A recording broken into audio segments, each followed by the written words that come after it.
And the basic difference is all past 3 generations are L-type calcium channel blocker. That means they have selective action more on L-type. Fourth generation has both L and N. That is the difference. That means it is a all this L-type channel and N-type channel. I have given that expression where it is. L is on heart and vessels, and mainly found in glomerular afferent arteriole, not in efferent. That is the major difference that of action. And N-type is localized to nerve endings at sympathetic and CNS, which regulate release of neurotransmitter also.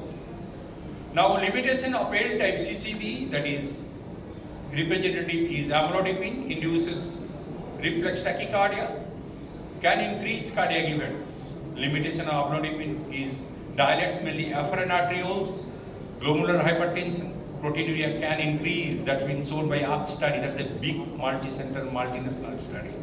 That shows risk of renal function deterioration due to amlodipine administration is there. And there is a higher incidence of pedal edema.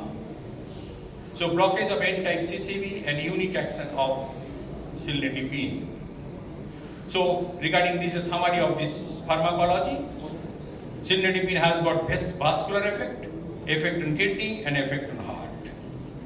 And this is the ACHIEVE-1 trial that shows that blood pressure control with cilnidipine is very smooth. It can prevent the nocturnal dip and also early morning surge. There is a ABPM regulated trial. This is the ACHIEVE-1 trial. And there is a 12-week treatment with cilnidipine significantly restored abnormal nocturnal dipping in hypertensive patients. That is, nocturnal fall is also reduced. And treatment with cilnidipine and ARB showed significant reduction in systolic blood pressure and diastolic both. And this is the explanation of pedal edema with older generation, and that can be reduced by newer generation of CCD. And this CANDLE trial shows that blood pressure control is very good, along with that can improve left ventricular systolic function independently and can decrease left ventricular mass in essential hypertension. Though the comparative agent was not amlodipine, it is an AC inhibitor.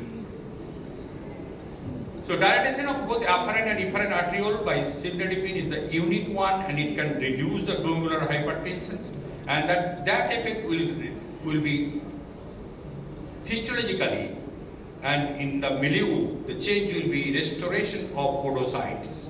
If the podocytes got injured, there will be leak in the glomerulus. Proteinuria go on increasing. So there is an anti-proteinuric and anti-albuminic effect of cilnidipine is there, along with antioxidant activity. And renoprotective effect of cilnidipine is well proved in some of the mega trials also.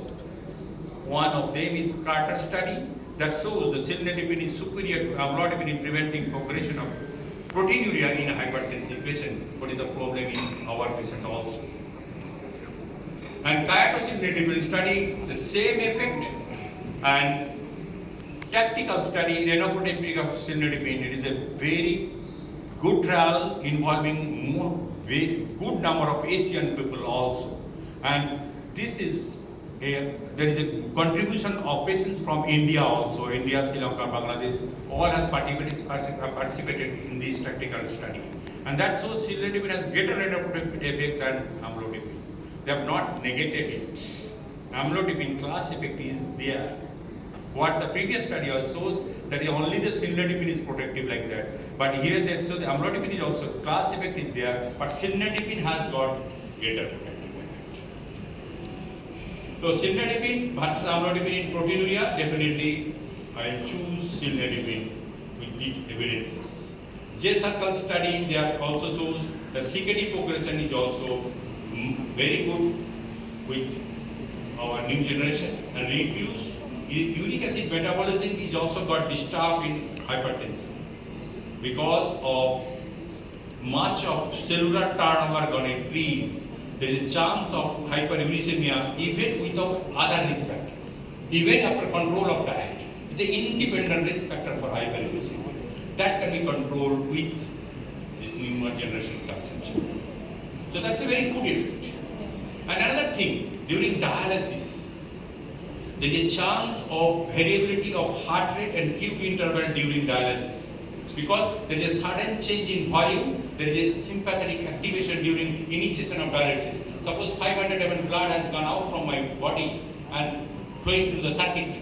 At that moment, first 15 to 30 minutes is very crucial. In that phase, there is a chance of change in heart rate.